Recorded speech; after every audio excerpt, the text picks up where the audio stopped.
Have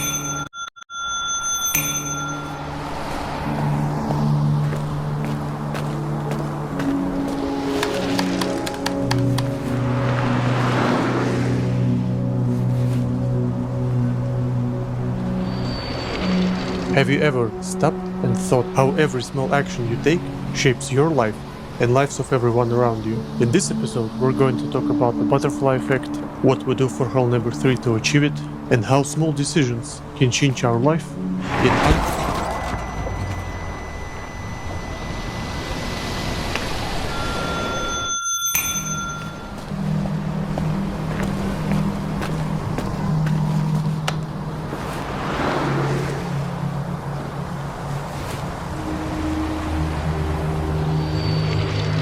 Here's a short story for you.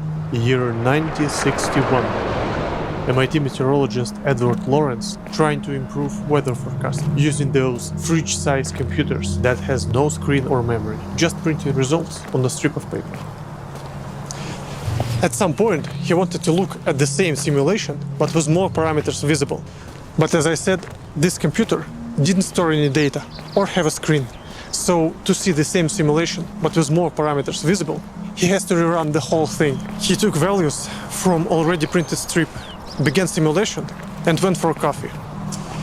When he returned, the result was absolutely weak. Simulation started as expected, but further it went, weirder it became. So by the end of the paper strip, the results were wildly different. But why? It was the same simulation he already ran.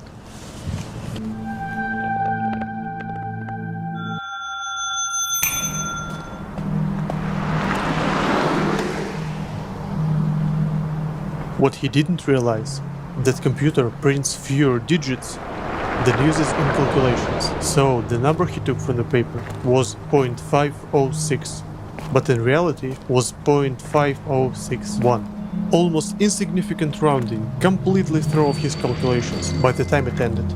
This concept, that tiny difference in the initial condition can lead to a vastly different outcome, Lawrence called seagull causing a storm. Fast forward a few years. He was about to give a presentation about this, yet he didn't have a proper title for it. So his friend advised him to change seagull for something more poetic, like a butterfly, and came up with a catchy title. Thus, the flap of a butterfly's wings in Brazil set off a tornado in Texas. Over time, name butterfly effect stuck and even went beyond meteorology. So without Lawrence trying to improve weather forecasting, without an old computer's limitations and a meteorologist friend, there wouldn't be a butterfly effect. And we wouldn't be talking about Hello Neighbor 3 right now. So let's see what role it plays in the game and how we're trying to make it work. First, let me remind you of Hello Neighbor 3 concept. A Groundhog Day in a town where every object is interactable, every building is enterable, and every character has goals and act on them based on circumstances, which in turn create new ones. So any changes in surroundings cause a butterfly effect and lead to unpredictable results, which you can use to your advantage in unraveling town's mysteries.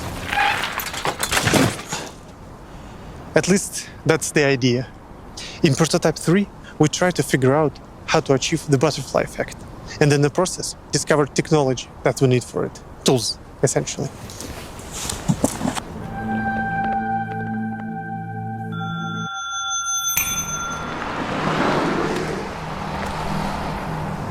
Characters play a crucial role in butterfly effect, since they're the ones who take action. In the previous episode, we talked about core technology behind decision-making and action planning of our characters. Now let's go deeper and cover some essential aspects: knowledge and perception, searching and confrontation. We focus on genuine systemic behavior. It's important to us that characters learn about changes in the world, just as player would. No cheats or tricks. Initially, NPC has some knowledge that we set by hand, like which house is theirs, what objects they own, and where certain things are located. Let's look at a few examples on how it works. Jakob wants to watch a TV, but it's broken. He has a repair tool at his workshop though. He knows about it, and he will do a short trip to pick it up and repair a TV. Everything pretty straightforward here. Now let's rewind and change things up a bit.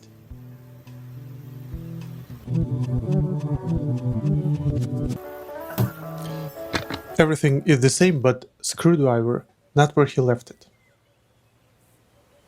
He'll still go there, expecting to find it.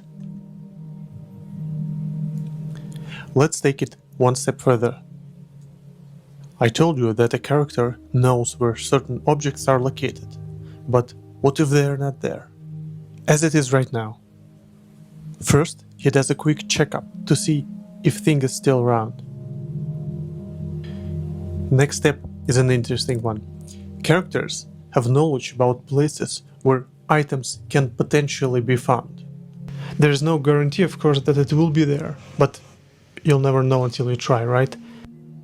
Jakob doesn't know where his screwdriver is, but he has an idea of where he could possibly find another one.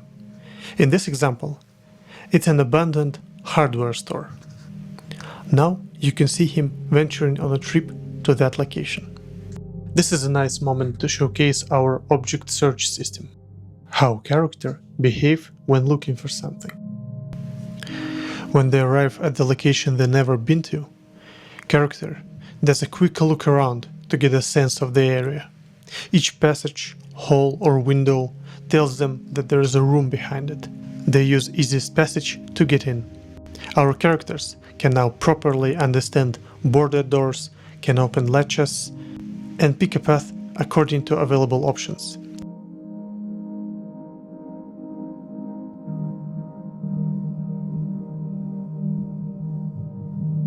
In this case, breaking this door is the easiest path.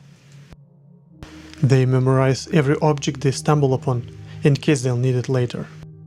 Character will stop when either object is found or all detected rooms are explored. Of course, other things can happen and interrupt searching. Let's spice things up a bit for Jakob and talk about confrontation. As we discussed in our previous devlog, our characters have personality traits and relations between each other, which defines their behavior. This vandal attacks anyone who's not friendly, even on neutral territory. So Jakob is in trouble. Here's how it works. Characters do a quick assessment of their opponent to decide if they are able to grab them immediately or need to stun first. In this case, Count stronger than Jakob, so he immediately goes for a grab. Of course, this confrontation will end up differently, depending on who's fighting who, surrounding objects, amount of characters, and more. Well, anyway, in this case, Jakob lost, and the vandal drags him into makeshift prison. Let's talk about additional ways of getting information and searching for people. Our characters have ability to update their knowledge by seeing something with their eyes, like reading a note, for example. Here we see missing poster appear for Jakob. Now Iris wants to find her friend. In case of humans, it is also tied to the time of day. At this time, Jakob's supposed to be in the workshop. When she checks the place and can't find him, she tries second best option. In this case, it's his home. First, she looks around, similar to what Jakob did looking for his screwdriver. Look who we got here, a vandal, eating Jakob's food. Iris going in and kicks his butt. As you might have noticed, Vandal dropped not only a cake, but a note as well. Iris returns to the house and notices the note. It contains the exact location of Jakob.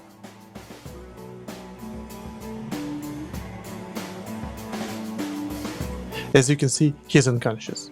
To return him to normal, she can put him on the bed. What you've seen now is an example of capabilities of our system. It's built in such a way so everything is connected with everything. We saw Iris figure Jakob's location by reading a note, but she can see a working light bulb and know there's a generator somewhere, for example. In a future episode, we may dive deeper into technicalities of our system and explain how it works in details. Did you catch it, by the way? Now characters physically throw opponents out, including the player. As you might remember from the first episode, our goal is to make a sandbox where every decision is the right. So now, being caught is not a failure, it's just a part of the journey. We designed Hole Number 3 in such a way so there's no conventional game over. Each event just leads to an outcome, which leads to something else, up until storm arrives.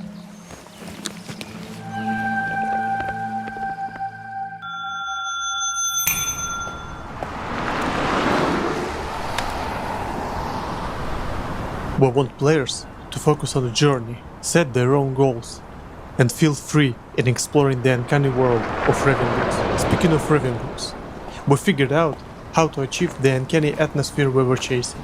Take a look at our new map.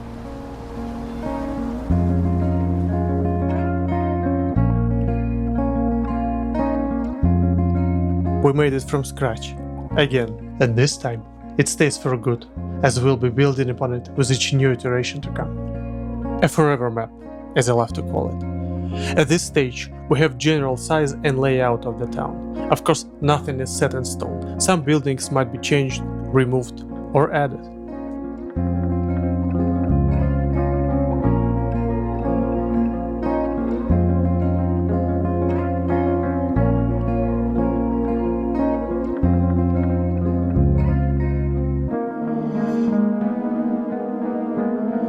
Even though Ravenbrooks looks like a ghost town, it's not. There are still people living in it. And with Prototype 3, we increased the population from 3 to 9. You may already know Iris, a person everyone can always rely on. Jakob, a handyman with a dream. Signed, a mischievous vandal who's good at hiding his feelings. And now there's Isaac, a boy who lives in the moment.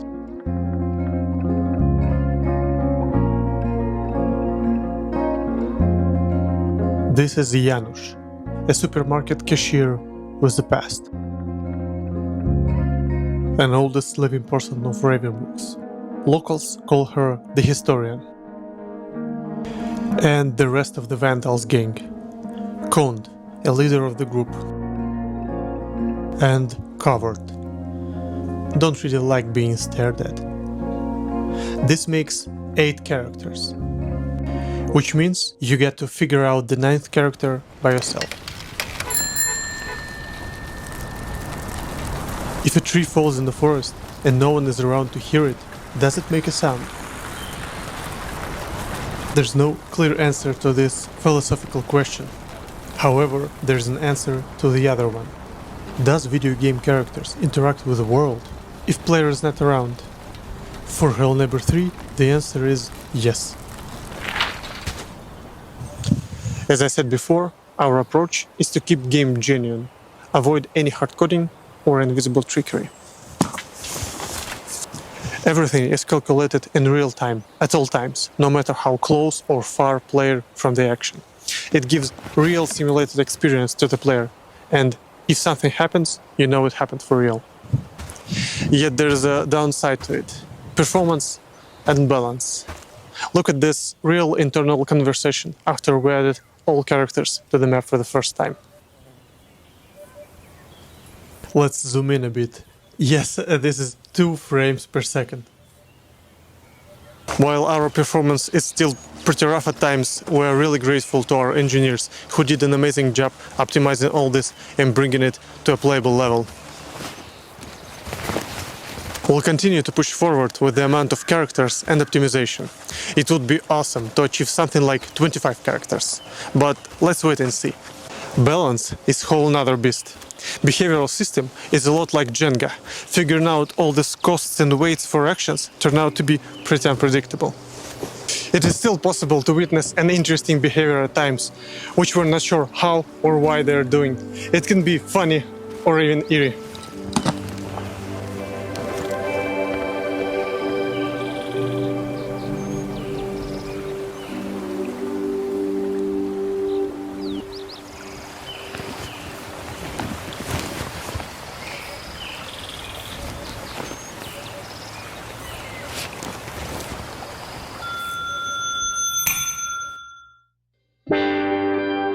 What's great though, the system we built allows us to set pretty complex goals and reactions for the characters.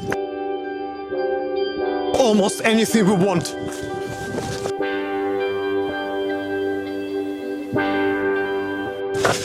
Prototype 3 is our first try at figuring out this system, its capabilities and how to design our game in general.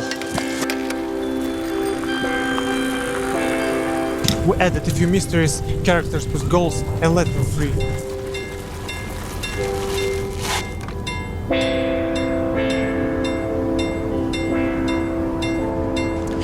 Prototype 3 is now available for everyone to download and to try out. We'd really appreciate your feedback. Check Steam page or our Discord for more information. Our next step is to apply all this new knowledge to fulfill the concept of the game as we imagined it. Now, as we have tools, we can build a world where things constantly happen before your eyes. Action is condensed, and events in the world affect everyone in a meaningful way.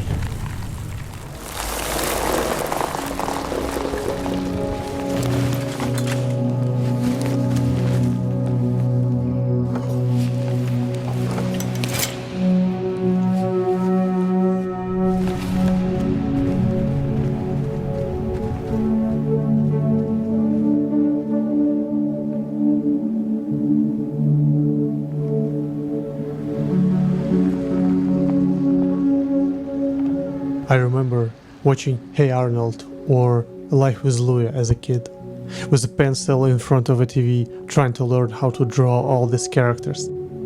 I wonder how Hello Neighbor would look like if I never saw those cartoons. Or would I be interested in mysterious towns and personal stories?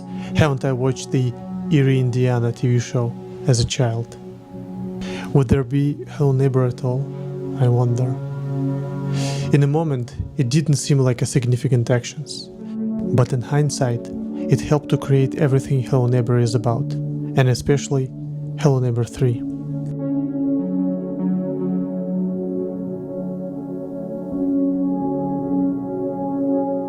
Our lives are just as unpredictable as the weather, and often it's not the big choices that define your future.